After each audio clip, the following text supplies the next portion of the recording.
Welcome back to another episode of Adventures in Machine Learning. I'm one of your hosts, Michael Burke, and I do data engineering and machine learning at Databricks. I'm joined by my amazing, beautiful, and wonderful co-host, Ben Wilson. I do integrations with Gen AI tools at Databricks. Today we are speaking with Danny, who's actually a good friend of mine. We frequent live music together. He studied history at Queen Mary University of London, then instructional tech and media at Columbia. But currently he works at Studio, a Cornell-run entrepreneurship program that provides coursework and collaboration opportunities. But he might be moving to a PhD program at some point in the near future. Maybe, maybe not. I don't know. So, Danny, starting it off, why do you care about education? Hi, Michael. Hi, Ben. Good to be here. Why do I care about education? I think that people can be described. No, let me phrase this a different way.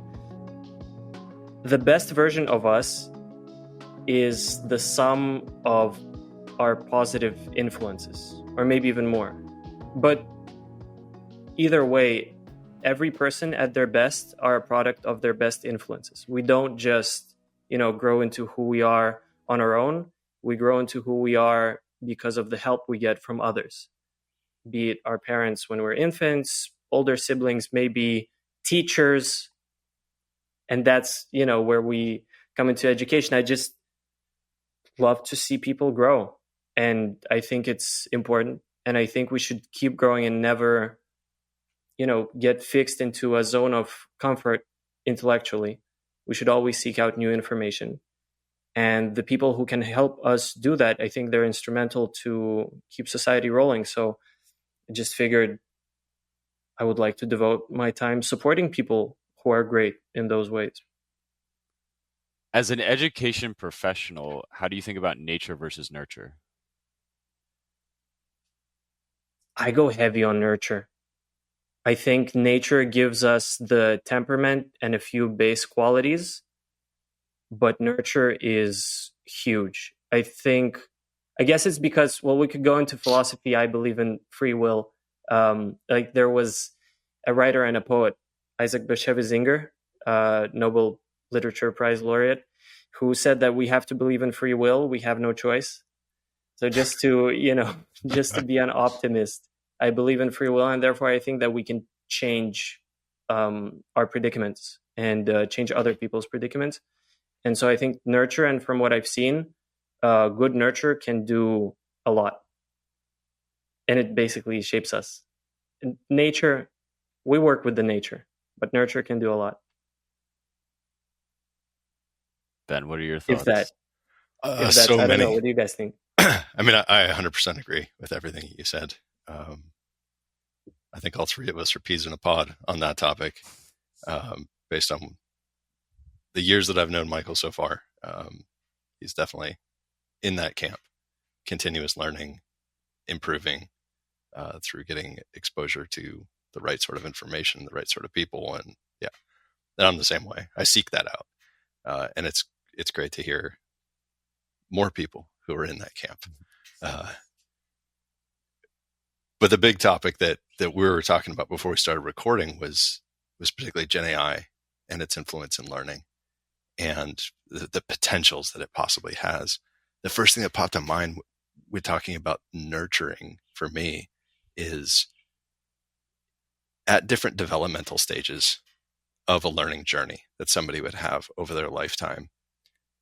Do you see if there's any, what is the split between positive and negative influence that providing a very attentive, always on sort of nurturing force would have? So if we were to compare something like, okay, we have an AI that can help teach and mold somebody into that best version of themselves by stimulating curiosity and igniting that innate human ability that we have to explore our existence. Do you think that there's a difference between how that would impact somebody who's 4 years old versus somebody who's 34 years old? And do you think about that in your research? And Yeah, it's an interesting topic. I spent some time thinking about curiosity a few years ago. I was really focused on it. I think it comes down to a statement that, you know, people might disagree with.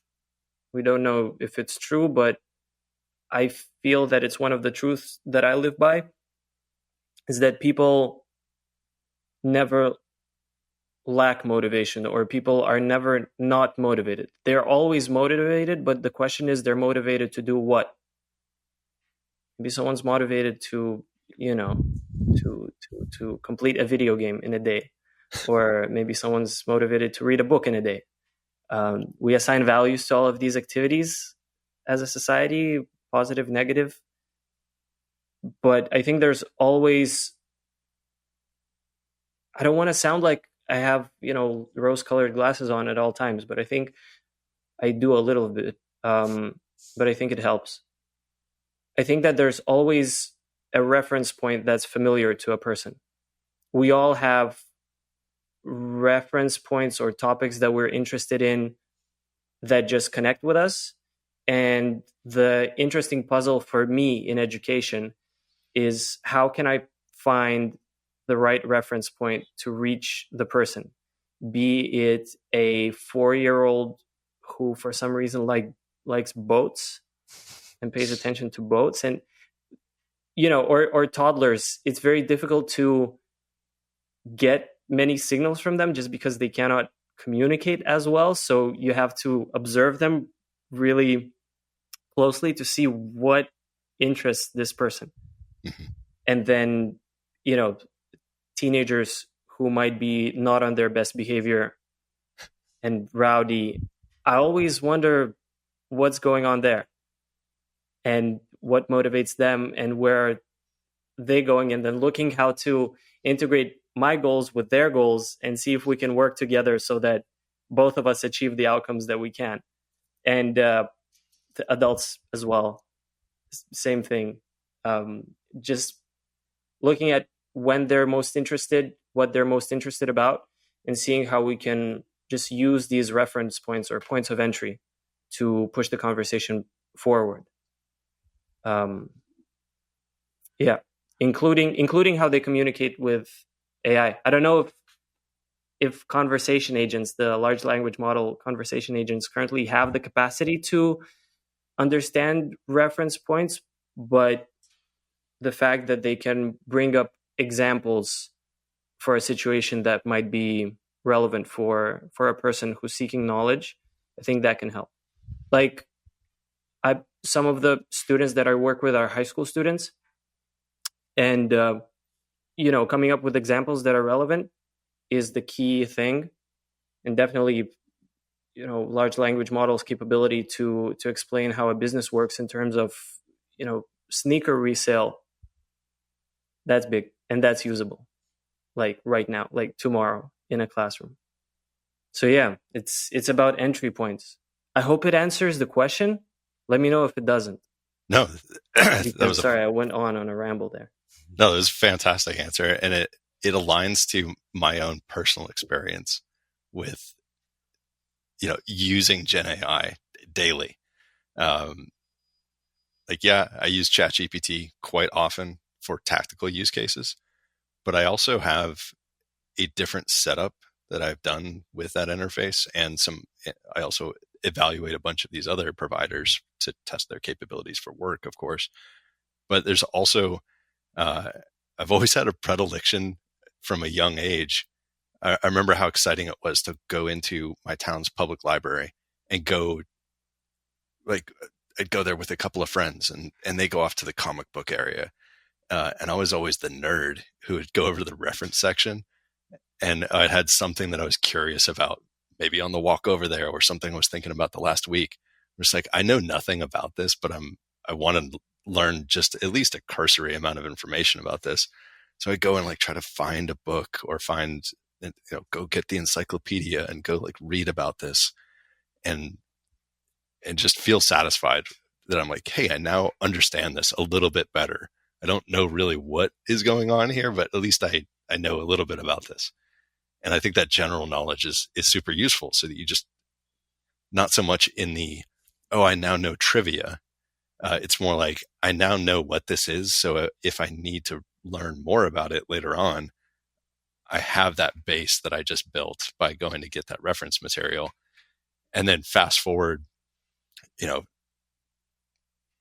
from that point, 20 years, to when, I'm an adult and this website comes out that is so ubiquitous these days. And it's even used for the evaluation of Gen AI right now and used as a training set for Gen AI, Wikipedia.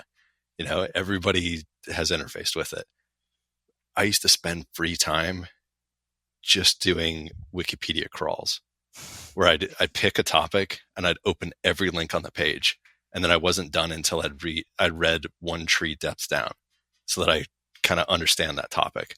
And just, it was really fun for me to just kind of do that and be like, oh, now I know this, something about this. Is this the academic truth of this topic? Probably not. It's not as deep as you possibly can go. But at least I have this level of understanding that ignites curiosity in my own brain. And I've applied that throughout my career and throughout my life to teach myself new things. I've understood that pattern of, this is how I learn, or how I like to learn. And I like that reference material. With the advent of advanced chat models, particularly when you're talking about, GPT 4.0 and its capabilities, I'll maintain a different, account with that's just for my curiosity. And it's shortening the time that I would otherwise, which I don't have anymore, to do a Wikipedia crawl. I can get that distillation in seconds and read through it in 3 or 4 minutes, and then start asking leading questions about additional topics. And I can scratch that itch pretty easily. And I think that is, for me, the application of this technology, provided that, there's appropriate guardrails for age appropriateness and topic appropriateness, is incredibly powerful, of creating that satisfaction that I think we all have about, getting through that curiosity phase and feeling satisfied of learning something new. Yeah, that's wonderful. I mean, if you are a curious person and you have the resources you need to pursue new information, that's the best, right? Since you were always curious and you had the library to go to and the attention span to browse so many books and still be interested, that's great. And the fact that right now it's easier and easier to get information you need, it's just fantastic. I think even, I don't know how you both, I'm actually curious to hear how you both deal with this, but when thinking about curiosity, I also think about not the impulse, but also a more consistent practice that you build, being curious and exhibiting curious behaviors. No, sorry, that was not exhibit, just acting on your curiosity, because, for example, one vivid example that I've had in my head for a few years from a conversation with someone is when you're walking around a city and you see street names, you sometimes have the question in your head for a split second, like, oh, I wonder who this person is. But the question is whether we pull out our phone and we look it up. And we can't be curious because the question pops up. But then my question is, how do we remember to act on the curiosity and actually do the thing and seek new information? And then another question is, how much of that information stays in our head? Because we might, look something up and then in 5 minutes we don't remember it anymore. So it's interesting to think about distribution of attention across new info and how much of it we can or should intake, because there's so much information. And in theory, everything is so interesting, but in practice, how much can you read or watch or listen to a day? I think Kind I of, can give a concise answer. Yeah. yeah. I like the feeling of not knowing stuff, and I'm very directed with where I spend my energy. So for street names, literally yesterday I said, I forget what it was, but there was like, oh, I don't know what that is. We could Google it, or we could just never know. And I like the we could just never know line. It's actually kind of fun because I don't know. There's a lot of beauty to not knowing stuff and having it just be magical. Like, for instance, when you're a chef, food tastes very different when you're not a chef. When you play instruments, music sounds very different when you don't play instruments. When you're a ref in basketball, the games look very different. And having stuff just magically appear outside of your area of expertise, I think is a really beautiful thing, and it's really fun to experience. And then I can save all of my energy for going really, really hard in a few areas. So that's my take. I like That's that take. I'm similar, but a little bit more broad. So I'm that nerd that will pull out the phone and look up the name. It's not so that I have hopes that I'm going to remember that 20 years from now. I probably won't. If it's just, general references that have no impact to the mental model that I have of things that I'm curious about, but I'll still do the lookup in the hopes that there'll be some reference point to something in my own past. For instance, like walking through a town around here or something like where I live. I'm like, man, I've seen that name before and I don't remember what it was, or it seems familiar. Look it up and be like, oh, that's why the street that runs all the way through this entire county and actually goes to, it's over 400 miles long. It goes all the way to this port city in the state. And I'm living in a state right now that I didn't grow up in, but I'm fascinated by history, and a road of that stature, like, oh, it's named after the original governor of the colony of North Carolina. And I want to know more about this person and like what their time was like. Like, were they a good person? Were they a bad person? Like, what is the actual, root history of that? I didn't have that curiosity about history until I read a single book in my freshman year at college, which was Howard Zinn's People's History of the United States, which blew my mind because it was so antithetical to everything that I had learned in school up until that point. It's like, oh, these are essays and letters and references of people who actually lived during these times. That is not the society narrative. It's not the one that governments like to promote in education systems. It's the actual real story.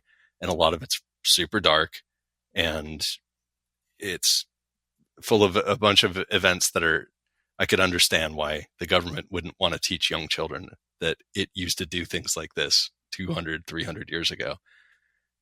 So now anytime I have something that's like a historical reference to something that there's probably a story here that isn't true, that has been crafted to make this be smoothed over. And then you go look it up and you're like, yeah, I was right. And I'll remember that for decades. And every time I go on that road, I'll think of that, and then start thinking about, oh, there's another road that's 20 miles down the road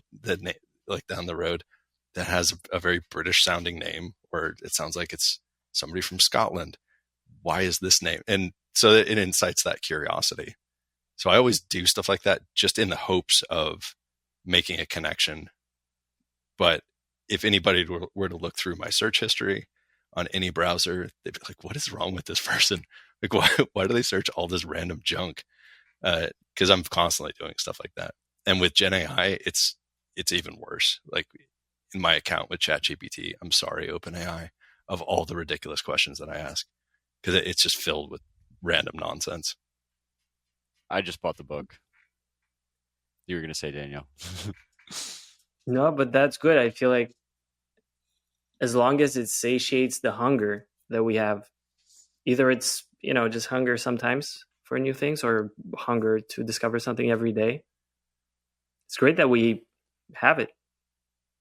But from your perspective, how do you ignite that in, like, through the education system?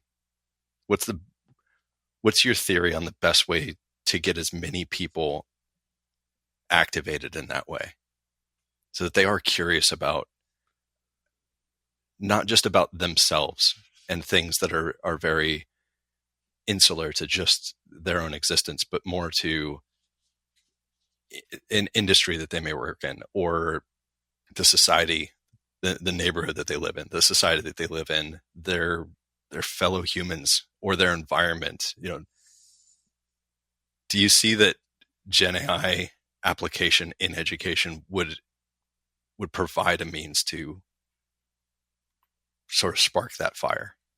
And just sorry, adding one layer, is that the fire that you're trying to spark? Because I feel like I wasn't curious about the SATs, but I did study. And so that's maybe a different angle. That's not curiosity driven. That still gets results. So what is the fire that you're trying to spark? It's interesting. The sparking the fire metaphor is helpful as well. I think, first of all, we should say that it depends on the age and on the predicament of the learner, because we have the traditional schooling system that is just, the conveyor belt that we all go through when we're kids. We do 12 years of this and then most probably 4 years of that.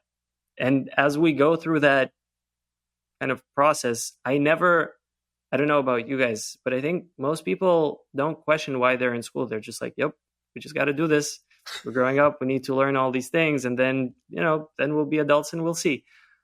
So in that case, I don't even know what kind of fire the students themselves are looking for to spark.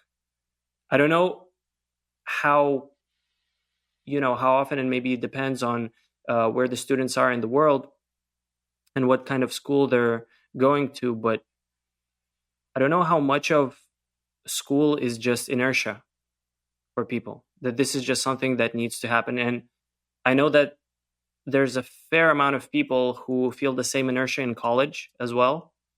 They're in college just because that's what you do after school, A lot of people hold that belief. So in that case, I feel like it's more difficult to spark the fire, maybe because the learners don't have that. We call that metacognition, is when students think about the way they think.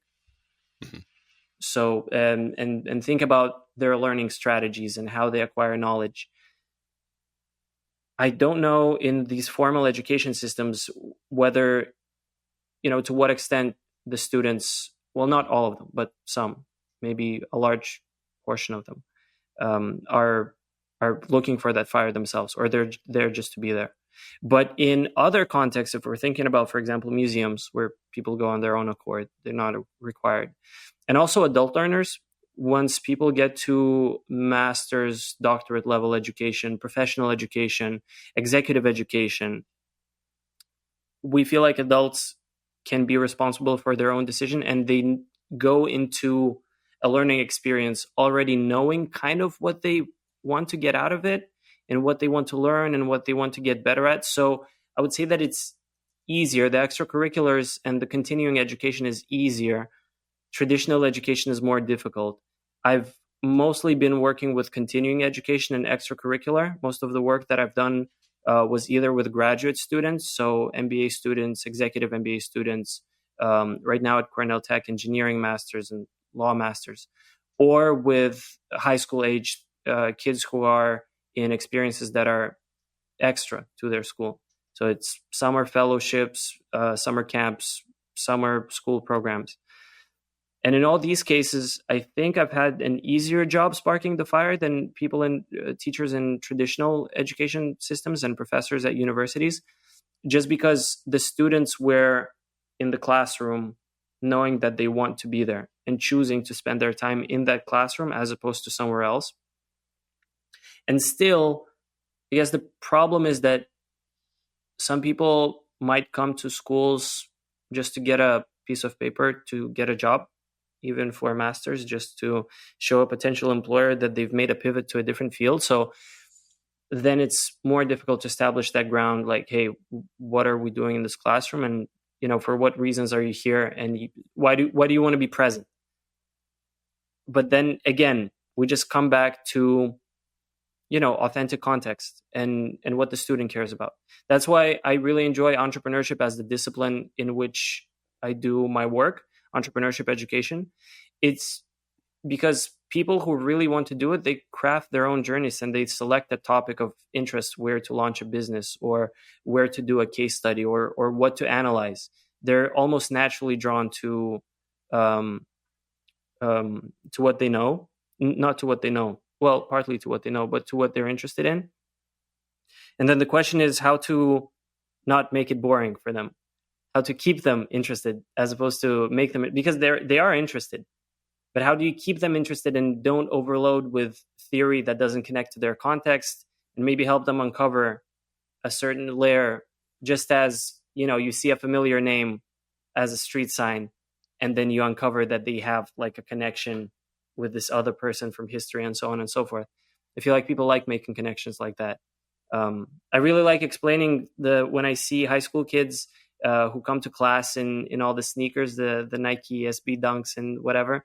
I really like to bring up the supply chain of how sneakers are made. Just when we talk about supply chains, I feel like that always works for the students, and they're always excited just to know how much their Jordans really cost to make. So yeah, I feel like I hope I'm not repeating myself too much, but I just look for access points and meeting students where they are and see where I could direct their attention next. And it takes a lot of iteration. But at the end of the day, if it's successful, it gives just outsized returns on the students' engagement and overall vibe in the classroom and their achievement at the end of the day. Do you see a system within the next, with the rate of advancement that we're seeing in Gen AI and applications, and particularly with very advanced systems like super advanced agent applications, do you see something within the next 5 years that could be broadly accepted, that would be an assistant that actually is personalized to target this? Something that's like, hey, you're in this course of study, you're doing this thing that's traditional, structured, but taking, and I'm sure, I know I've had a couple of these classes, I'm sure both of you have as well. You're like, all right, this is a requirement for my graduation from this university program. But it's not really tied to my degree. It's kind of adjacent to it. I remember feeling that about technical writing when I took that. It was just a core requirement at the college I went to. I was like, yeah, not super excited about the concept of learning how to write the best white paper. Until years and years later, I was like, oh, I'm glad I took that class to understand like how these things are constructed and what you should focus on. But during the class, I just felt like it was a slog because I couldn't connect the dots. And the professor really was kind of checked out and didn't really provide that to the to the students. Do you think that focusing on applications, or do you think that's going to be something that is widely available, where it's like, hey, there's this thing that you give it a syllabus, and then it already understands through contextual storage of the history of conversations that you've interacted with this tool, it knows how to present that information for this person. You're like, hey, yeah, here's the topic, but here's the things about this massive amount of information that is going to engage you the most, or present it, craft it in such a way, because that's not scalable from a professorship perspective.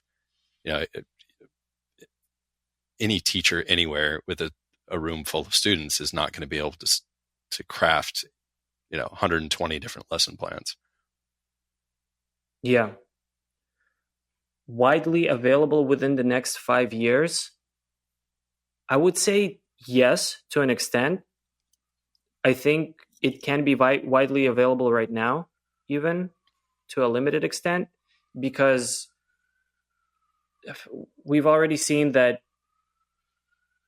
with for example, ChatGPTs or OpenAI's custom GPTs, where you can build a persona that always has the same like additional context in mind, and you can chat with them on a given topic, and they will always reference not only what's in their training set, but also something that you upload, like a syllabus, for example, workbooks, additional readings. It's doable. And I think with providing functionality, like providing you extra examples or explaining some concepts, probably not math, but maybe, social sciences, distilling economics theories or history narratives, it is possible that it performs, something. It gives output that is something, and it's widely available. Yes. My few questions here are on the quality of the output is number one, and number two, I guess the rate of adoption and how widely it's actually used. I guess personally, starting with the nature of the output of LLMs. This summer we did an experiment where we created AI study buddies or AI teaching assistants for students in an entrepreneurship class. Those were high school students. And we basically gave them custom GPTs for every topic of the course to submit their work to. They can submit their work to the GPT and then get feedback according to the worksheets, syllabus, rubrics, and all the material we have for the class before they submit it to the professor. The class didn't have any grades because it was like an extracurricular, but still we did that. And to be honest, the output wasn't too good. Maybe there are things to do with the prompt, but if we go kind of more to the technical side a little bit, what we think happened is that at least the GPT technology is having a hard time reading PDFs. So sometimes it reads them, sometimes it doesn't. So if a student uploads like a business slide deck, sometimes it just cannot access the PDF and it gives an answer as though it did. Because as we know, the most difficult thing for ChatGPT or another LLM chatbot to write is "I don't know." It just wants to please us more than give us the correct answer. So we've just seen very weird things happen. The LLMs giving feedback without having access work, hallucinating content that wasn't in the student's presentation. On the other hand, I must say that a curious insight that we had is that the feedback would always be positive. Even the student did very poorly, the GPT would say, "You did well." Maybe not great, but it's like, "Good job on this and that."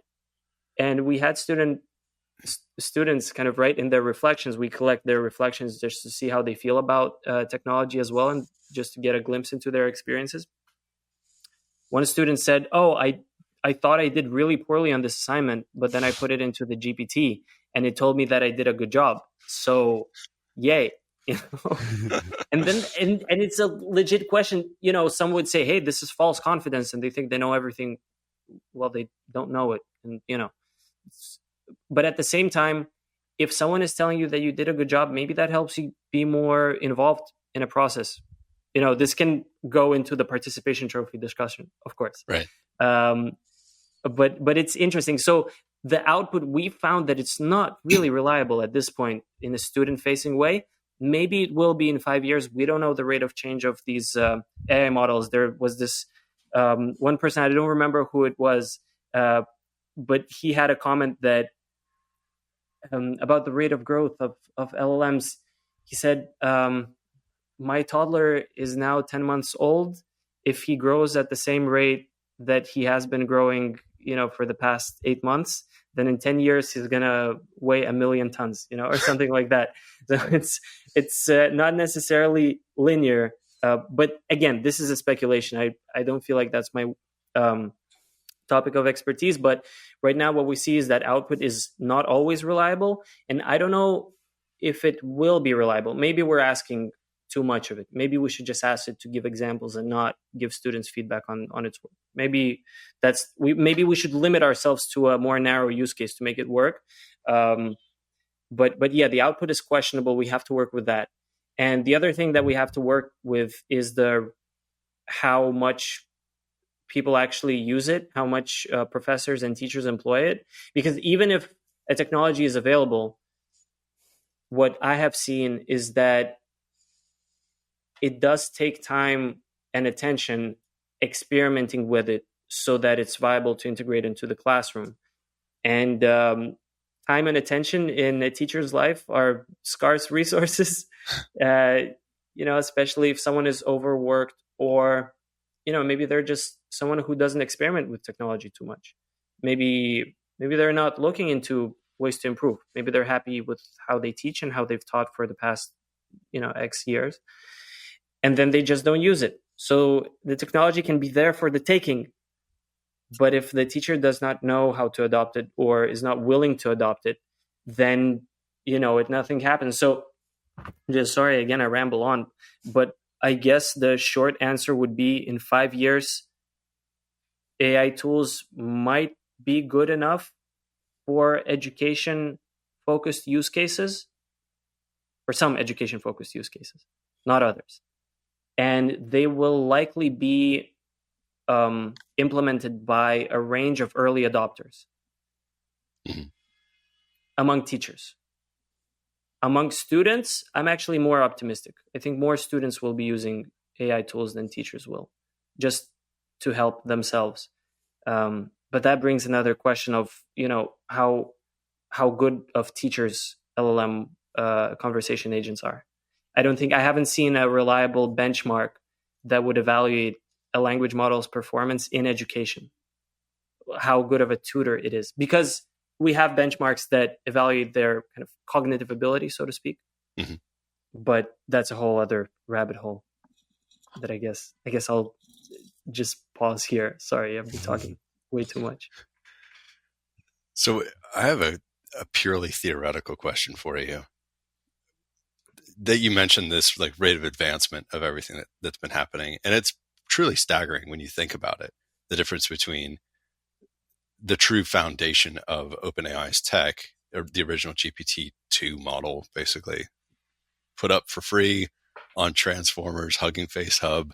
You can download it now and interface with it and see how it performs. Spoiler alert, not so great.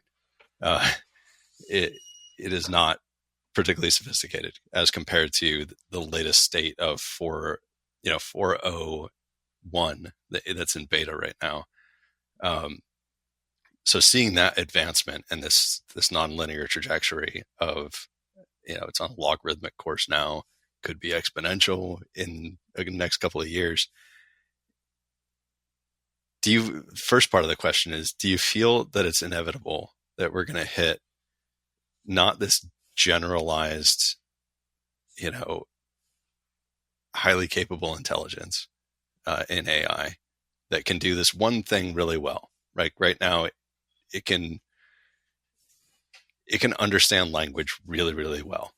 At its core, it's what it does, and it can generate text that is related to whatever it's been trained on. But eventually, we're going to move more into increasing capability of its core capability that it has now. So improved understanding of language and all of these other functionalities that are coming in. Anybody seen the speech demo that happened on stage back in May? Those APIs are coming. They're working on them right now, actually. The vision capabilities that are being baked in. At a certain point, you're going to move away from human capability, or, this is the equivalent to a human expert at this topic, into a super intelligence. It's like you pick any human expert on the planet right now, they're not going to be able to compete with the capabilities of something that in this one narrow field of, an implementation of one of these models. When we start coming to greater and greater capabilities across the board that sort of understand processing as the human mind does, without the whole, experiential context that we have by just being alive and living on a planet in a society, but all the other skills that we venerate. Do you feel that at a certain point it's going to be impossible for Luddites to ignore? So a teacher that says, I'm not interested. I had professors years ago that they refused to have stuff like an email address. They just wouldn't use it. They're like, I don't see the point. You need to contact me, come to my office hours. Or professors are like, I don't use phones, like cell phones. Here's my landline. You can call my office. If I don't pick up, I'm not there. No, you can't contact me outside of that. And there's still plenty of people on the planet that are just like, yeah, I don't want any of this stuff. But there's a point at which a technology becomes so compelling that it's almost impossible to live in modern society without adopting that. If we get to that point with these technologies, where does that leave the education system?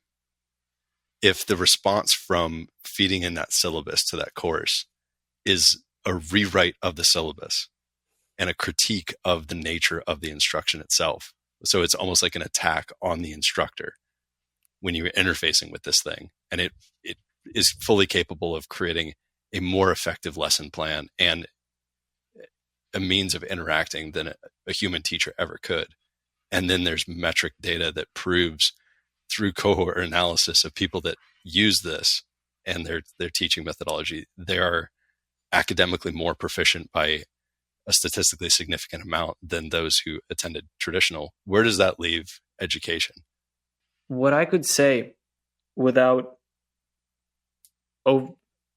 being speculative and, without being too speculative, because it's a very interesting hypothetical. We have no idea. But the thing that I noticed that I think we should pay more attention to is this tension between the world of productivity and the world of education when it comes to adopting AI tools and, celebrating the promises that they give. In the world of productivity, we appreciate how technology like language models remove friction from our work.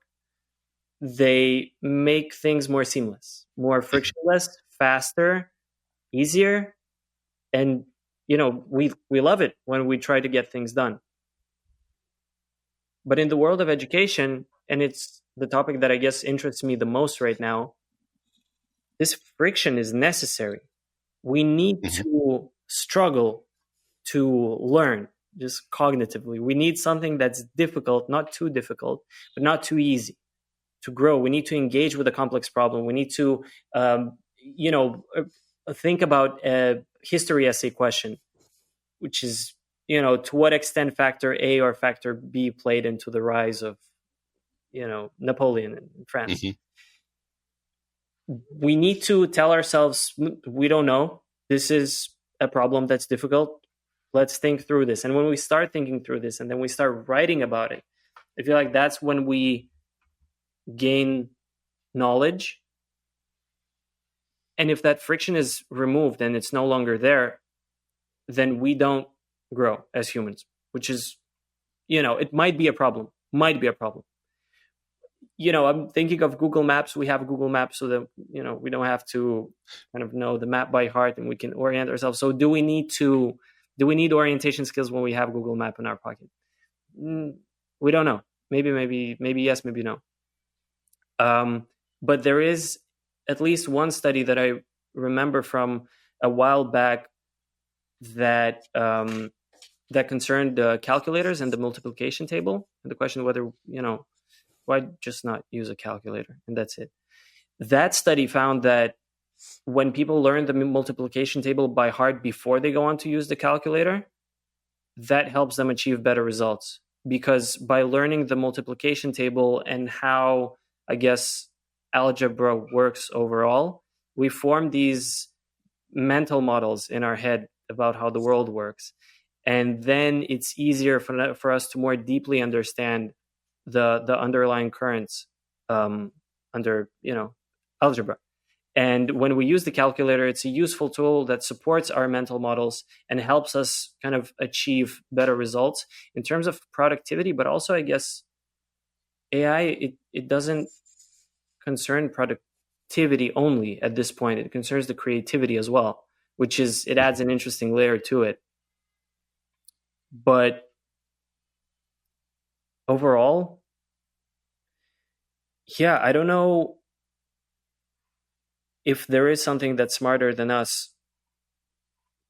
Then what the question is, what do we need to know? Like, can we have just super intelligence take care of us at all times? Can we just, as people say, just lie on the beach and have it take care of us? Well, I don't know. I feel like, going back to what we talked about earlier about our curiosity, we always, some things we're okay not knowing, but we always want to find out more, period. We always want to find out more. We need to know what's going on. And it's really difficult to say how things will go in the future. Maybe we see, we both see the positives and the negatives, but I guess it depends what people create, honestly. It just depends what people just sit down and create and make and release into the world and see what implications there are. And the best we can do is just to have the educational consideration attached to it. At everything that we create, let's see how it impacts education. And, how we can work with that new technology and integrate it in meaningful ways, maybe bypassing the shortcomings and going straight to the benefits as much as we can. But yeah, it's a tough one. We don't know. I want to find that out. That's why I want to do research. I want to just figure it out. Yeah, that's admirable. I mean, I'm personally optimistic about the direction that everything is going in. And I get the counter arguments that people have about like, whoa, it's just going to be this tool that we can ask anything and it's just going to solve it for us. So we're going to become dumber as a species. I don't buy that. And I don't think that that's a driving force biologically for us. We've evolved to tackle problems, and a person in isolation who doesn't have meaningful problems to tackle or new things to explore, new adventures to go on, we're always looking for that next horizon as a species. And in order to get to those next horizons faster, which I think is also a driving force for most humans, doing it in a safe way and an expedient way to hit all of the things that we, because without thinking through the impacts of things that we do that satisfy our inner nature of doing more, having more, building more, we as a species have done some things that we regret, right? Everything from exploitation of the environment to, wars being fought because resources aren't as plentiful as the people would like them to be. And having a super intelligence around that we can interact with that can weigh the consequences or potential consequences of certain actions and help solve problems that we biologically are incapable of having that knowledge base to go off of and do those calculations or estimations. Something that brought this to mind for me, and it was something we were talking about before we started recording about like sci-fi influencing our minds, or, like popular culture influencing our minds with respect to entertainment. I've been getting caught up on For All Mankind, and I'm watching the season now that they're on Mars. I think it's season 4. And I remember like sitting back and thinking through the problems that they faced on their first initial landing on Mars in season 3.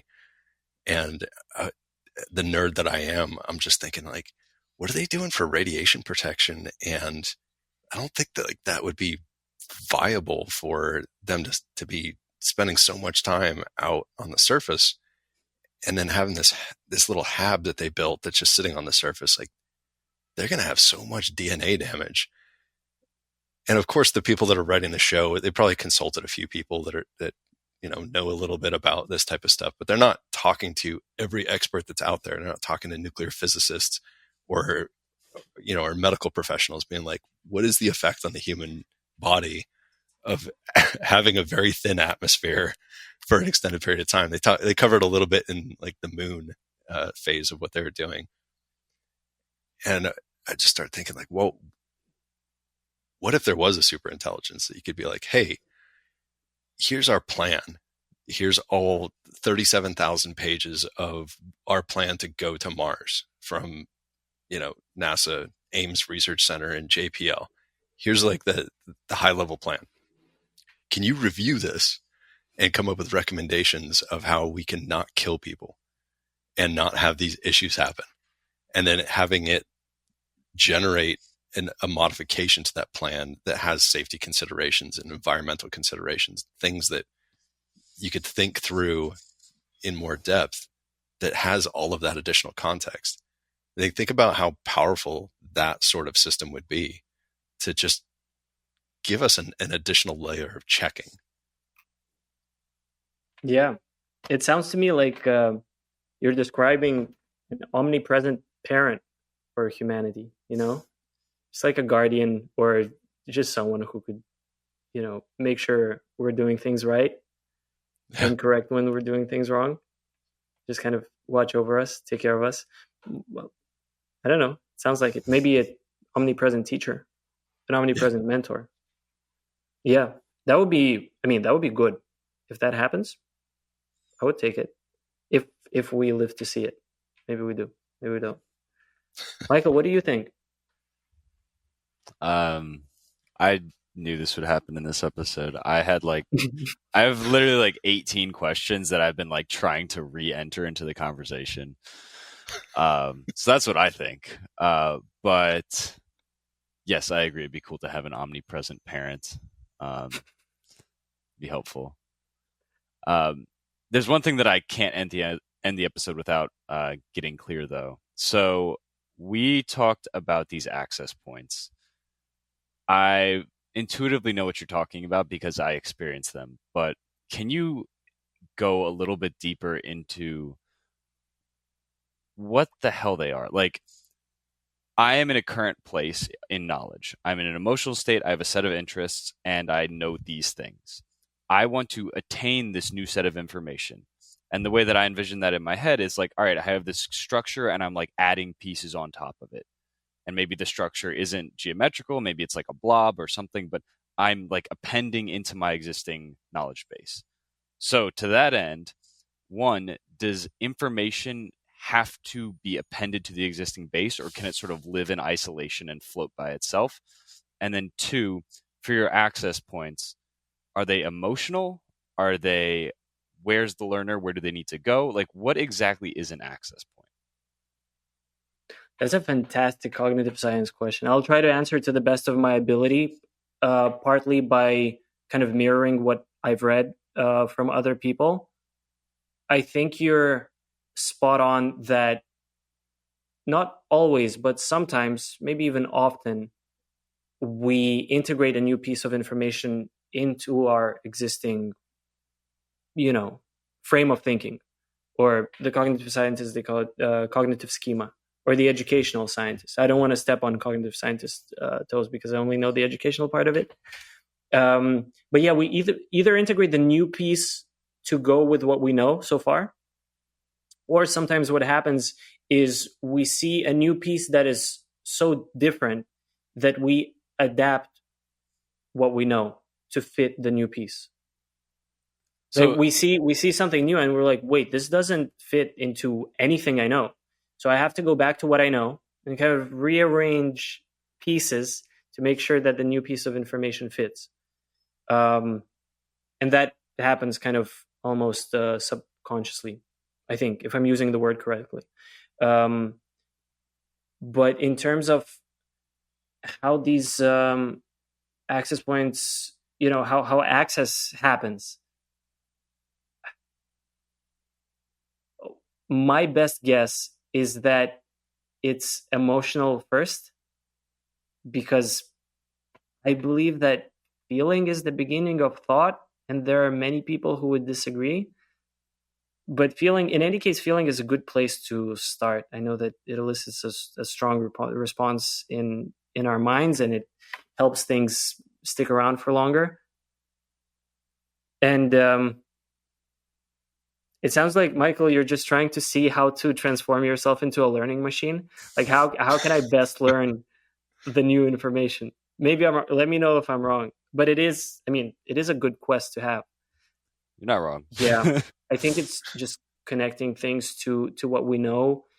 I don't know if things can live in isolation. I think it just goes back to our overall cognitive schema and to what we know. And we make those associations, whether we know it or not. And maybe it goes back to something that's familiar to us from childhood. Maybe. Got it. So it sounds like We don't know. information doesn't live in isolation. It has to fit with your existing cognitive schema. Yeah, I think information never lives in isolation. We have to make sure that, we have to make sure it's not a conscious effort, but we have to make sure that it just fits with everything else that we know. Yeah. It's like an unconscious like reorganizing of the brain, as you said. That makes a lot of sense. Yeah. So I guess a strategy would be, just to expose yourself to as many things as you can and see what sticks and what doesn't, roughly speaking. But at the same time, as you do, I think it's useful just to notice these path dependencies. Yeah. Like being like, okay, I like music. Why do I like music? Oh, because I'm interested in how it's produced and what instruments are used and how the digital instruments and synthesizers work and everything. Okay, I'm interested in synths. Let's see, how color is being altered in movies and how color production works. One is sound, another is color, same principles.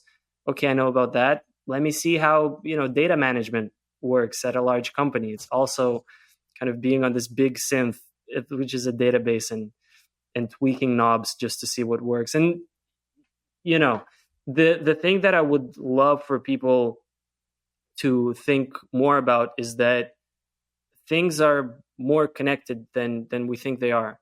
And I think what I think happens is that people, especially adults, they sometimes close themselves in a silo, and they form an identity that's pretty stable, and they just think some things are not for them. I think sometimes the new things are worth a try, because you never know what connections will form with your existing cognitive schema, and maybe they'll give you more ideas. Yeah, that makes a lot of sense. Just thinking through your explanation, I can see my like data science brain using analogies about like search algorithms and like optimal efficiency from getting from point A to point B for this like building of new knowledge. Yeah, that makes a ton of sense. Ben, do you have thoughts? Oh yeah. Yeah. I mean, I think what you just distilled is the point of traditional formulaic education. Or I think that's the optimal goal of it, is like I remember when I had my first kid, interacting with, like I went to go to the kindergarten classroom, and I was just like, man, what do they do all day long? Like, okay, I see there's like all this arts and crafts stuff, and then there's like a reading nook, and then there's stuff where they're doing like basic arithmetic, and then they have all these projects that they're doing that are in all of these different disciplines to try to, spark curiosity. And then at a certain point, as my eldest kid got older, I noticed that it becomes more structured and more like just formulaic, to the point where a lot of those other things are not being cared for. Of like, hey, you're not, you're learning, your English class, your math class, your history class, some form of science, but then everything else becomes kind of electives type stuff. It's like, oh, this is an after school program if you want to do it. And I remember thinking, just like, why isn't all of school like the after school program, where you start having specialization earlier in the time, because the kid that I'm talking about, she just started NC State a couple of months ago in their digital design. Specifically, it's like 3D art for stuff like animation and video games. It's what she's really passionate about, and she's phenomenally good at it. And that's fantastic. Like, congratulations, by the way. Where did she learn all this stuff?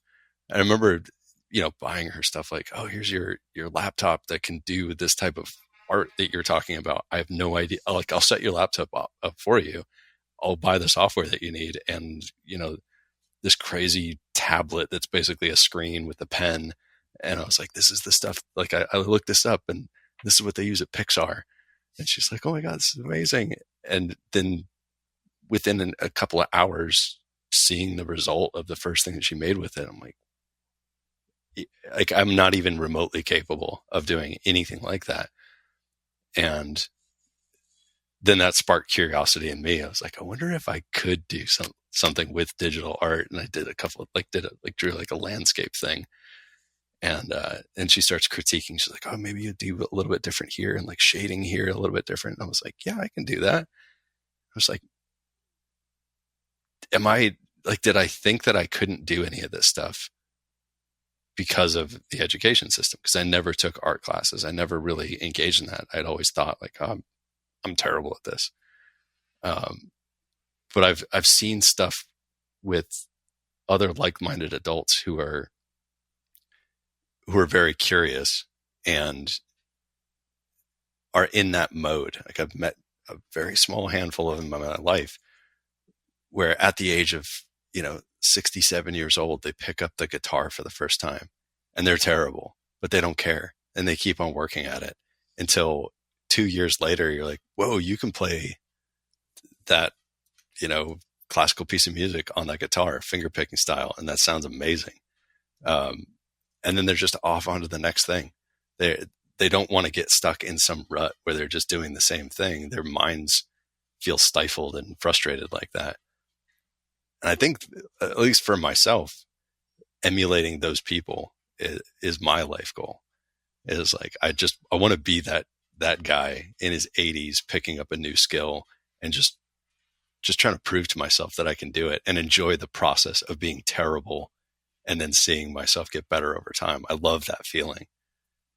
And I'm curious, like, from a cognitive science perspective or educational science perspective, is that something that can be taught to people outside of just purely seeing like having a human mentor or somebody somebody that you can witness and see, oh, that seems cool, I want to be like that guy when I'm that age? Yeah. I believe that it has to come from within. I think it's amazing what you describe. Basically, people showing you what's possible, right?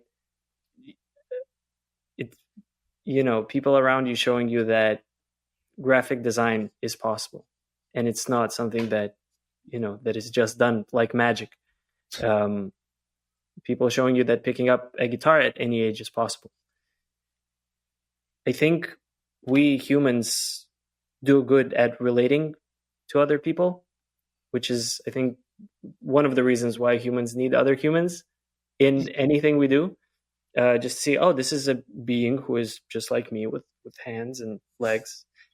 They can do this thing. Oh, cool. Maybe, so if I'm a person and they're a person, maybe I can do the same thing.